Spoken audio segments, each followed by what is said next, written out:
सनातन धर्म संस्कारों की श्रेणी में एक बहुत ही प्रचलित संस्कार है जिसे कहते हैं उपनयन संस्कार। आधुनिकता की इस दौड़ में समय के साथ साथ हमारे धार्मिक संस्कार भी लगभग समाप्ति की ओर है। लेकिन क्या ये परिवर्तन सही है? क्या इस धर्म के नवीनीकरण में हम कुछ बहुत ही महत्वपूर्ण संस्कार या नियमों का उल्लंघन तो नहीं कर रहे? क्या भविष्य में हमको इसका कोई दुष्प्रभाव तो नहीं झेलना पड़ेगा? ऐसे बहुत से प्रश्नों के साथ साथ उपनयन संस्कार से जुड़े सभी आवश्यक प्रश्नों के उत्तर आज हम जानेंगे इस वीडियो में। नमस्कार, उपस्थित हूँ मैं सनातन धर्म से जुड़े एक और संस्कार का अर्थ और आवश्यक जानकारी के साथ। जन्मना जायते शूद्रः संस्कारादि द्विज उच्यते। उपनिषद कहते हैं जन्म से सभी शूद्र होते हैं और सनातन संस्कार उनको दूसरा जन्म देते हैं, अर्थात उनके वर्ण के अनुसार उनको नियमों का पालन करके उनके उच्च अधिकारी बनाते हैं।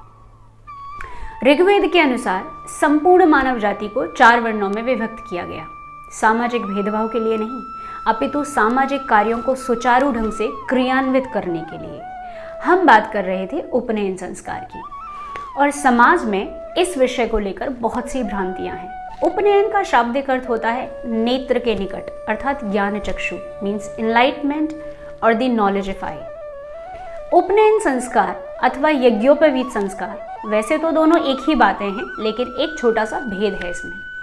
उपनयन संस्कार तब कराते हैं जब बालक की आयु अध्ययन के लिए निश्चित की जाती है, विद्या अध्ययन के लिए, और उपनयन संबंधी आयु निर्धारण के संबंध में वैदिक संहिताओं में, गृह सूत्रों तथा स्मृति ग्रंथों में इस प्रकार निर्देश किया गया है कि वर्ण भेद से ब्राह्मण वटुक का उपनयन 8वें वर्ष में, क्षत्रिय का 11वें में तथा वैश्य बालक का 12वें वर्ष में किया जाना चाहिए। गृह सूत्रों में एक और स्पष्टीकरण है, यथा मंगला व सर्वेशाम, जिसके आधार पर तीक्ष्ण बुद्धि के बालकों को 5 वर्ष की आयु में भी उपनयन कराया जा सकता है। मनुस्मृति में से क्रमशः 5, 6 तथा 8 वर्ष कहा गया है। बृहदारण्य के छंद योग में अशुपति कैकेयी के अनुसार ये क्रमशः 16, 22 और 24 वर्ष तक भी हो सकता है, अर्थात जब तक आप ब्रह्मचर्य का पालन करते हैं, सरल भाषा में जब तक आप अविवाहित हैं। और विवाह से पूर्व कराए गए संस्कार को यज्ञोपवीत कहते हैं।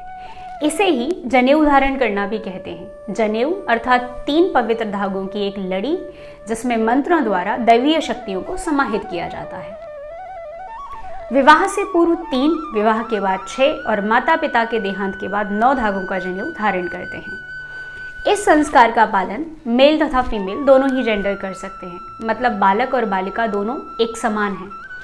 चूंकि वेदों में लिंग आधारित भेदभाव नहीं है, अर्थात जब वैदिक धर्म की बात आती है तो महिला और पुरुष दोनों ही अपनी स्वतंत्रता का आनंद ले सकते हैं। किंतु अन्य धार्मिक मान्यताओं के प्रबल होने के साथ ही धीरे धीरे महिलाओं को उनके मूल धार्मिक और सामाजिक अधिकारों से वंचित कर दिया गया, जिन्हें वेद द्वारा अनुमोदित किया गया था। हरिता सूत्र के अनुसार जो महिलाएं ब्रह्मवादिनी हैं, मतलब जो वेदों के अध्ययन का चयन करती हैं, उनके पास दीक्षा, वैदिक अध्ययन, अग्नि स्थापना और भिक्षण आदि का भी अधिकार है। हरिता धर्म सूत्र के अनुसार ब्रह्मवादिनी या छात्राओं के लिए पवित्र सूत्र समारोह अर्थात उपनयन को आवश्यक घोषित किया गया है। हरिता धर्म सूत्र में जिन बालिकाओं अथवा स्त्रियों ने कोई पवित्र सूत्र धारण नहीं किया था, उन्हें सद्धोवधू कहा जाता था, अर्थात एक प्रकार से अपवित्र। अगस्त्य मुनि की पत्नी लोपामुद्रा और याज्ञवल्क्य की पत्नी मैत्रेयी की तरह बहुत सी ऋषियों की पत्नियां भी ब्रह्मवादिनी थीं। महिलाओं के संदर्भ में कहा गया है कि उनके गले में माला की तरह जनेऊ पहनना चाहिए, क्योंकि उनकी शारीरिक बनावट पुरुषों से भिन्न होती है तथा मासिक धर्म के कारण भी ऐसा एक नियम बनाया है। अब बात करते हैं इसके वैज्ञानिक तथ्यों की। तो हमारे शरीर में बाईं ओर हमारा हृदय स्थित होता है, और ये तो आप सभी जानते हैं कि हम जीवित हैं तब तक जब तक हमारा हृदय स्वस्थ है, जब तक हमारी हृदय गति चल रही है। जनेऊ को आपके बाएं कंधे से लेकर दाहिनी भुजा के नीचे से कटे के ऊपर के भाग में पहना जाता है। इसको मंत्रों से अभिमंत्रित किया जाता है, जिससे ये हमारे हृदय और विचारों को स्वस्थ रखता है। जनेऊ को कान के ऊपर लपेट कर कसकर बांधने से व्यक्ति की स्मरण शक्ति बढ़ती है और पेट और पाचन से जुड़ी समस्याओं को भी दूर किया जा सकता है।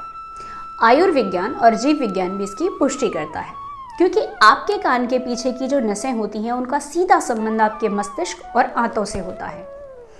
आज के वीडियो में बस इतना ही। मैं फिर आऊँगी और ऐसे ही एक और सनातन संस्कार का सच लेकर, और बताऊँगी आपको सनातन धर्म से जुड़े सभी प्राचीन संस्कारों का नवीन सौंदर्य। धन्यवाद। जय श्री राधे कृष्ण।